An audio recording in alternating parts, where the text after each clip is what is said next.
All right, let's dive right into Tuesday's Premier League action. It was quite a day, wasn't it? Oh, absolutely. Some real contrasting stories emerging from the matches. Definitely. A new manager starting off with a bang. Another one maybe wishing the ground would swallow him up. The highs and lows of football, eh? All packed into one Tuesday night. Right. We're going to zero in on two matches today. Leicester taking on West Ham, and that relegation battle, Ipswich and Crystal Palace. Yeah, can't wait to unpack those. So Leicester and West Ham finished 3-1, but you wouldn't believe it, West Ham actually dominated the match. Dominate, more like completely bossed it. 21 shots they had. 21 shots, wow. Crazy, right? But that's football for you. It's about putting the ball in the back of the net, not just peppering the goal. And Leicester, under their new manager, Van Nistelrooy, clinical. Speaking of Van Nistelrooy, what a start for him. Vardy scoring inside 2 minutes. Talk about a dream debut. It's like something out of a movie script, isn't it? I bet that early goal settled any nerves he might have had. Oh, for sure. Meanwhile, for West Ham and their manager, Lopetegui, it must have been a nightmare. I read on Pundit Habibi that at one point West Ham had 4 times as many touches in Leicester's penalty area. 4 times. Ouch. You have to wonder what Lopetegui could have done differently. They spent big in the summer, brought in Füllkrug, Somerville. Yeah, I was going to say, those are some big names. Big names, big money, but so far, no big results. Maybe pressure's getting to them? Füllkrug did get a late goal, though. True. But too little, too late. And let's not forget all those missed chances for West Ham. Hermansen making some top-notch saves for Leicester, Ings hitting the post, Somerville having a goal chalked off for a foul. Do you think bad luck played a part? Maybe a bit, but they lacked that cutting edge up front. Too many stray passes, not enough decisiveness. Like they were overthinking things instead of just going for it. Well, Van Nistelrooy did say afterwards that West Ham were the better side, but he was full of praise for his own team spirit. Classy move. Acknowledging the opponent, but highlighting your team's positives, that's good man management right there. And they did show some real grit, eh? Holding on to that lead, then snatching those late goals from Daka and Füllkrug. Exactly. Not always pretty, but definitely effective. A winning mentality from the get-go. A dream start for Van Nistelrooy, but for Lopetegui. The pressure is definitely mounting. Big time. The fans were already chanting about him getting sacked. That's how quickly things can change in this game. Brutal. But it's early days yet, right? Plenty of time for both managers to turn things around. Oh, for sure. It's a marathon, not a sprint. Right. Okay, let's move on to our second match. A tense one, down at the bottom of the table. Ipswich versus Crystal Palace. Ooh, a real relegation 6-pointer, this one. Buckle up. Nail-biter. Crystal Palace just edged it 1-0. You know who the difference maker was? Eberechieze. Back from injury, and boy, did he make an impact. He's magic, isn't he? Just pulls the strings in midfield, creating chances left and right, and that assist from Mateta's goal? Sublime. Yeah. Pure class. That goal, though, what a finish. Mateta, pure strength and speed, out-muscling Greaves to get on the end of that as pass. Clinical. And Palace manager Glasner even admitted it wasn't their best performance, but sometimes a win is all that matters, especially in a relegation scrap. He also had to address the controversy over Guehi wearing that personalized rainbow armband, right? Yeah, unfortunately that overshadowed things a bit. But Glasner defended his captain, said he wanted the focus to stay on the football. Fair enough. Now, Ipswich, they really struggled to create clear-cut chances. Manager McKenna was not a happy bunny after the match. Said they lacked quality in the final third, and he's got a point. They had a few half chances, but nothing really clear. Chalobah with that header, Greaves making a couple of crucial blocks. Even Mateta could have sealed it for Palace at the end. Missed opportunities all around. Ipswich need to find a way to sharpen up their attack if they want to climb out of that relegation zone. So, two very different stories emerging from Tuesday's action. A manager celebrating a dream debut, another one feeling the heat.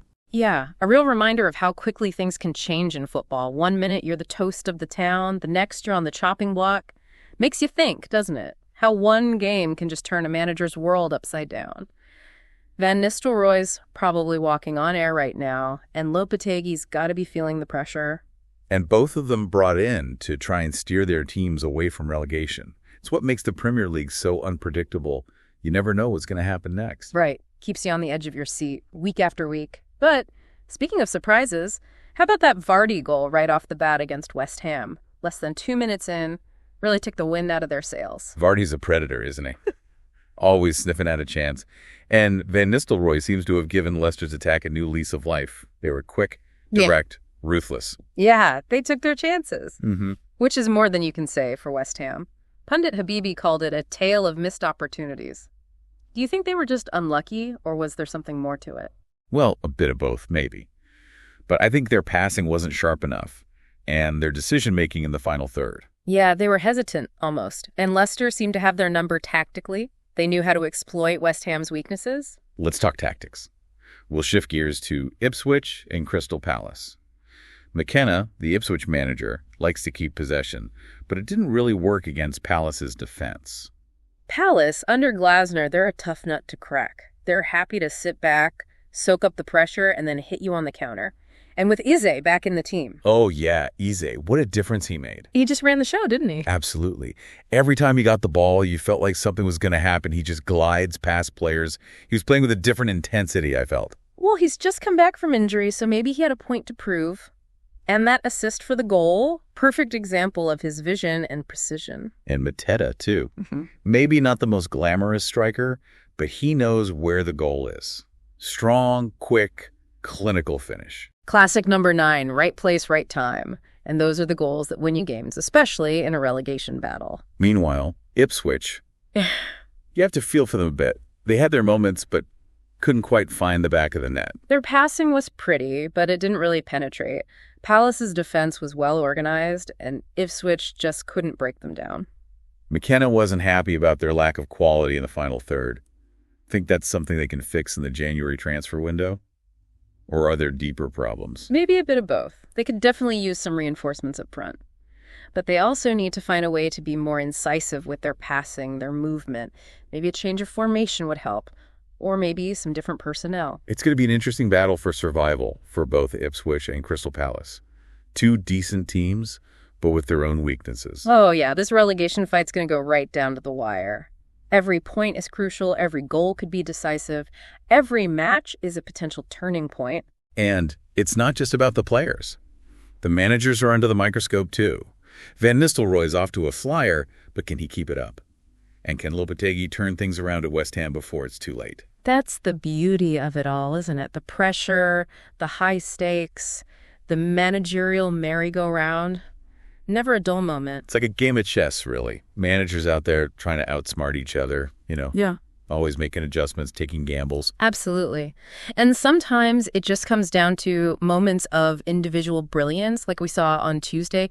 Were there any moments that really stood out for you? Oh, plenty. But for me, it has to be Ieze's performance for Crystal Palace. His return from injury was massive for them. Oh, he was crucial. He brought that creativity, that unpredictability they'd been missing. Yeah.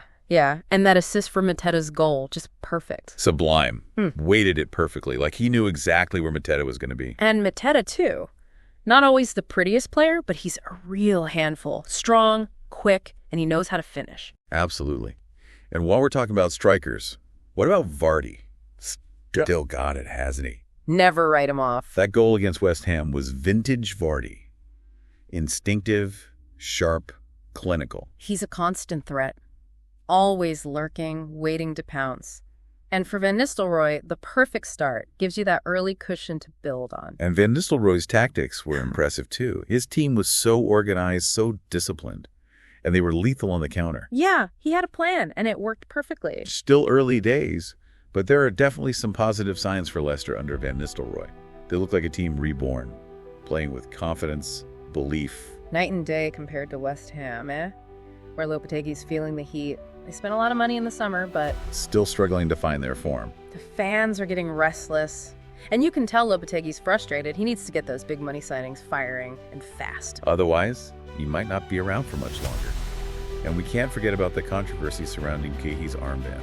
Yeah, that was a shame. It's a reminder that football can't always escape these social and political issues. And players are using their platform to speak out. And they should. It's a complex issue. Glasner, I thought, handled it well. Supported his captain, but also kept the focus on the football. Yeah, he walked that tightrope well. So two very different matches, two managers with very different stories unfolding, and a whole lot of drama. Typical Premier League, right? Unpredictable, captivating, and never, ever dull. That's why we love it. And that brings us to the end of our deep dive into Tuesday's Premier League action. Thanks for joining us. See you next time. Tune in daily for more deep dives into the world of football. Until then, take care.